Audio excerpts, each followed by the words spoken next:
Joining us now, the First Lady of Virginia, Dorothy McAuliffe, the wife of Governor Terry McGenius, is joining us now. Mrs. McAuliffe, it's great to have you with us. Good morning. Good morning. It's great to be with you, too. So, I just want you to know I don't call him McGenius around the house. Governor Terry McGenius? Even though I think he is. You should call him that, right?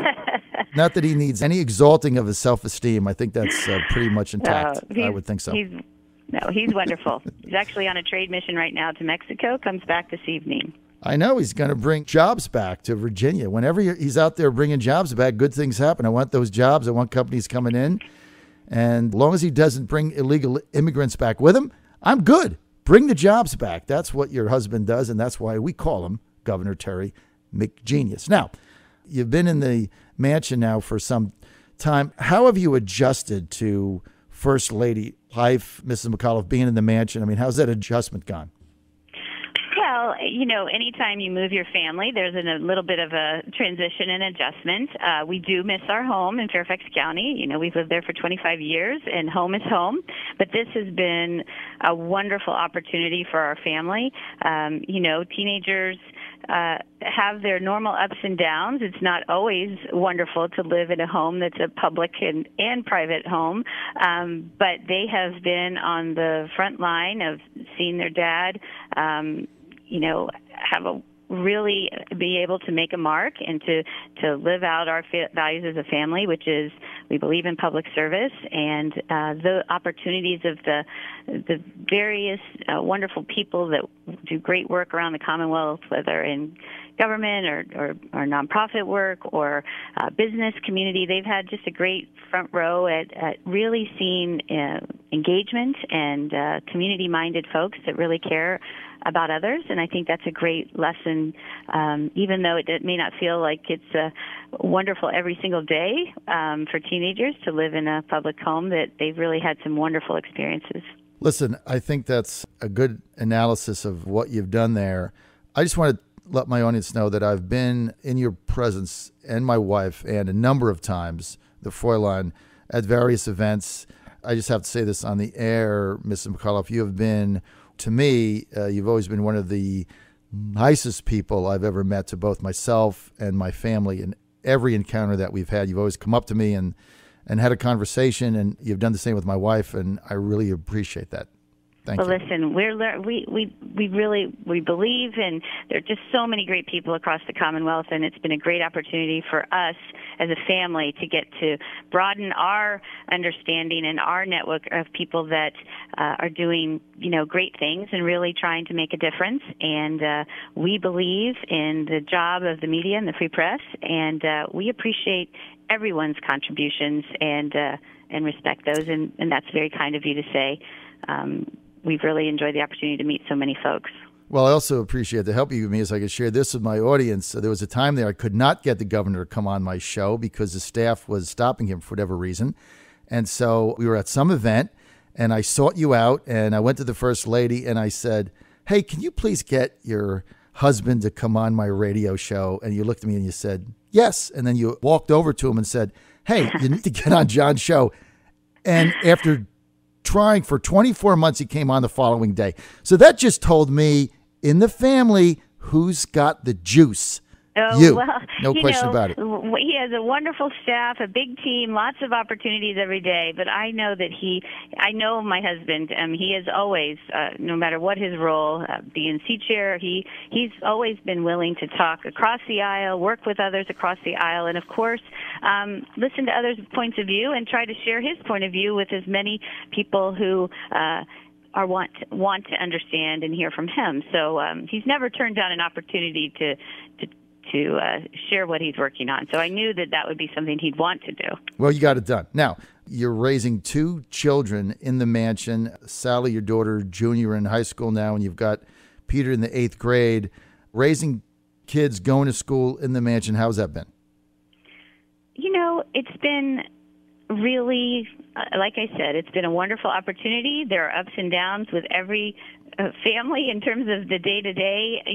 Some days are smoother than others, but we have a wonderful staff here at the mansion that, transitions they stay here, and governors come and go, and everybody has been kind and respectful and wonderful to the way that, and understanding that every family is different, and needs are different, needs for children's privacy and that sort of thing. And that's been really important to us as parents, is that, we allow them to have as normal life as possible. Of course, getting to have your junior, senior prom dinner here was a lot of fun for our daughter and her friends, and hosting the team parties at the end of the season. We've loved having that opportunity, much as we loved having it at home, because, it's a thrill for many people who have never been here to have a chance to enjoy this home that belongs to all Virginians, and to be here in the history that, the oldest governor's mansion in the country that has been stewarded for so many years, as governors have come and gone every 4 years. But still, I travel across the country with the National Governor's Spouses group, and, not every state has really stewarded and maintained a residence for their executives like Virginia has. Well, we think Virginia does everything top shelf, but really in terms of the history that's been preserved here, being steps away from, our capital,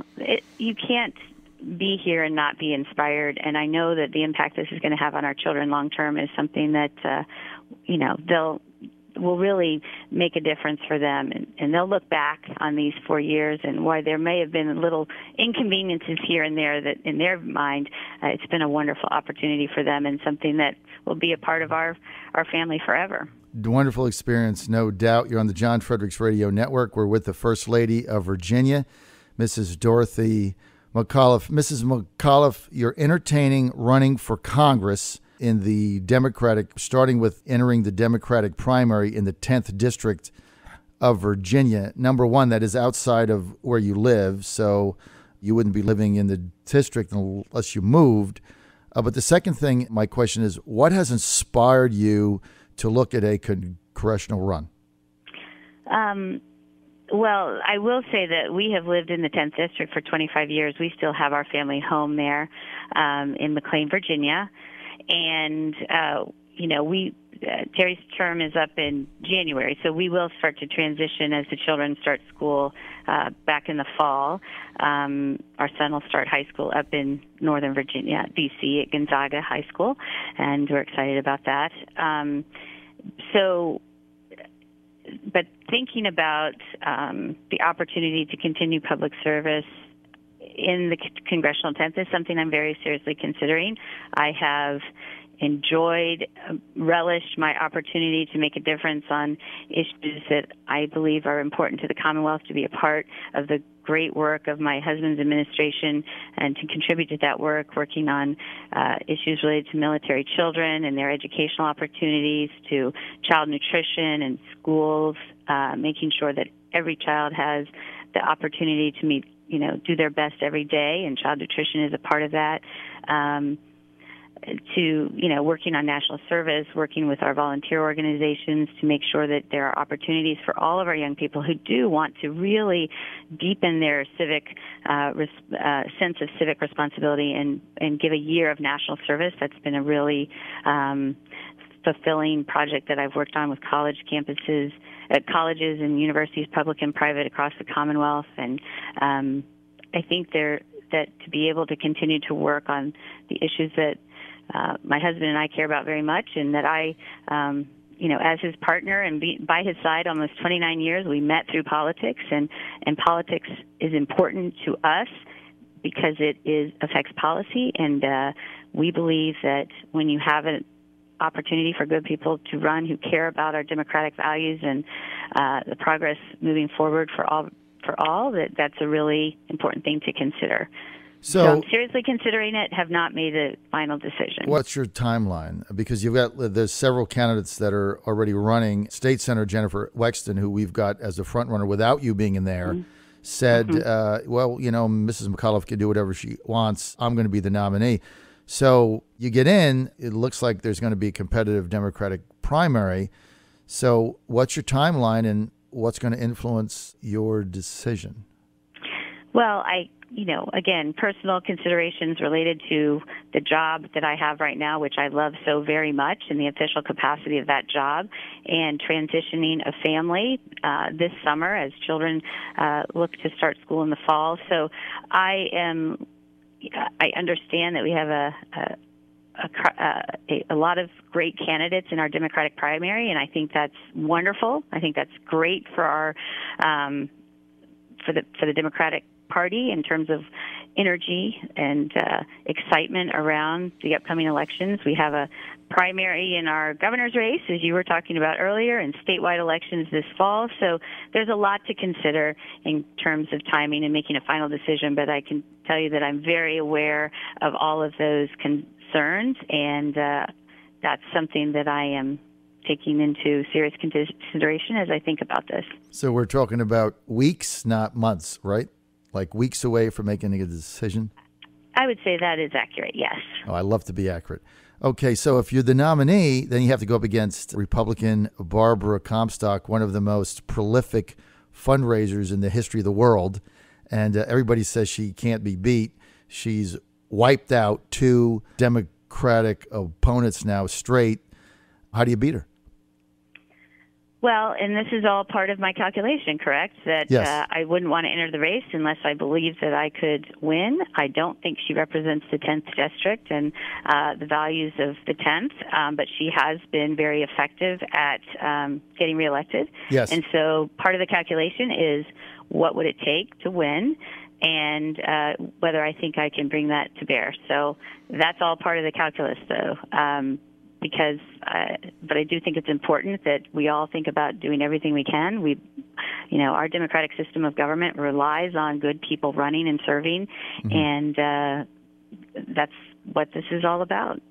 So if you got elected to Congress in the 10th district, Mrs. McAuliffe, would you make the commitment right now that you would actually have a legitimate town hall meeting with real people and real voters that can turn out, rather than just commando photo ops and hiding behind Facebook and phone? I mean, would you actually engage the voters of your district?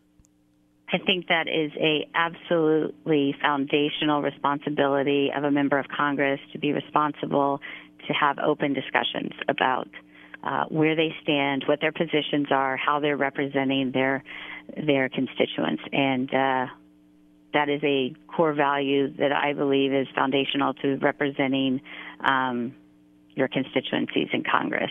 Well, there would be a breath of fresh air right off the bat. First Lady Dorothy McAuliffe. Dorothy, thanks for being with us. I really appreciate it.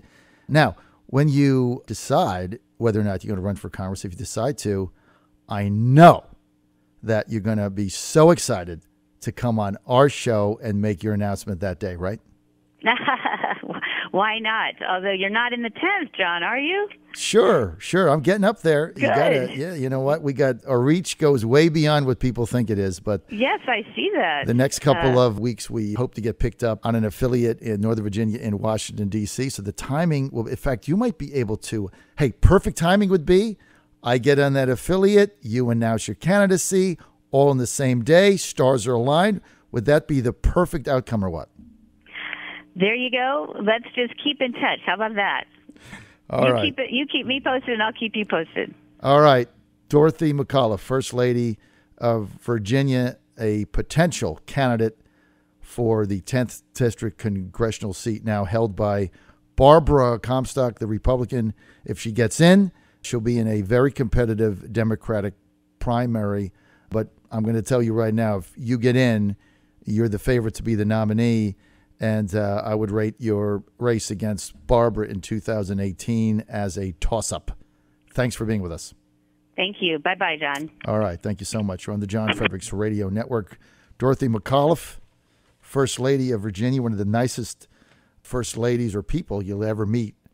I've been in her company, 20 times, and always goes out of her way to be nice. Maybe other people. But from my perspective, and whenever I've engaged her, and the Fräulein she has been over the top with kindness. She's just a very nice woman. And I tell you what, you can't feign that. You can fake it for a little while, but authentically being a very nice person over time, you just can't sustain it if you're a faker. And she's a very authentic woman and one of the nicest people you'll ever meet in your life. Dorothy McAuliffe. I think she's going to run. I think she's going to be the nominee. And if I'm Jennifer Wexton, I don't know how I would beat her. I'd probably have to think long and hard. But Wexton says she's in. She's not going to be intimidated. So we'll see how it plays out. Competitive primaries. Love them. This is the John Fredericks Radio Network. Give voters a choice. I'm for that. Your calls when I get back. Keep it right here.